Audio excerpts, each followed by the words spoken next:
Good evening, sir. My name is Joventi Katag-Katag of AB Political Science student, second year Block B of Jose Rizal Memorial State University, main campus, Dapitan City. And I am here to perform or to produce a video regarding to a critical analysis which exemplify the comprehensive illustration on the historical annals of the parliamentary procedure based from ancient records to our present states. So, in regards to that, I am officially enrolled at your subject, Pulsi Elect 2, known as Parliamentary Procedure. So, the question is, what is parliamentary procedure? So, parliamentary procedure is the body of ethics. And also, it is a body of rules and customs governing meetings and other operations of COBs, organizations, legislative bodies, and other deliberative assemblies. So in other words, parliamentary procedures is a group of rules and customs used to give structure and organizations to a committee. And for those who don't know, there are two major elements in parliamentary procedure. The first one is we have the points, and the second one is we have the motions. The points is the proposal that do not require voting, while the second is the motions is a proposal that requires voting. Note, now, this. Any of these two could be procedural or not related to resolutions, amendments, or it could be substantive or directly related to our resolutions or amendments. And did you know that parliamentary procedure is meant to rule? And this is the story of parliamentary procedures begin. So the parliamentary procedures evolve as time passes by.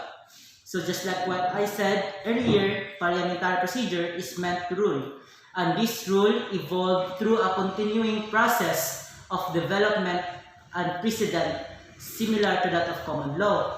Now the question is in regards to the topic or to the task that I should do, which is to aid or to produce a video on critical analysis of historical annals of parliamentary procedures. Now the question is, did you know or where did parliamentary procedure originate? That's the question.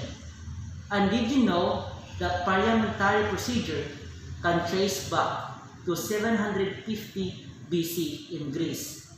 It was during this time, or it was during this era, that the idea of self-governing or self-government with the right to deliberate in assembly and to speak and vote on public. So, in this time, there are questions. People are able to speak and vote on public freely. And it was during this time that everyone was conceived. And traced back to from 750 to 450 BC. So in circa 450 BC, this time the Romans adopted the concept of self-government and expanded it with the institution of the Roman Forum, where Roman orators addressed the General Assembly from rostra and the people afterward voting on pending questions. For example, if you remember, if you've seen a movie when it talks about when it was related to a Roman Empire, if you remember that in a movie there was a scene where everyone or people are being held or the people are they held a meeting or assembly, and in that scene mostly people are surrounded by the so-called stadium, or they are in a forum, and everyone is free to speak, and there is one person who represents or who presents the motions. So this is what happened to parliamentary procedure before. So it was stayed back from Roman Empire to Greece from 450 BC to 750 BC. So for 1,000 of years, from general parliamentary law or common parliamentary law of today has developed out of this legislative tradition. So in short, in other words, from feudal systems to centuries of centuries, from 13th centuries to 20th centuries, up until now, that we have parliamentary procedure. And it is more developed that we have now the parliamentary procedure even from before. And that would be all. Thank you.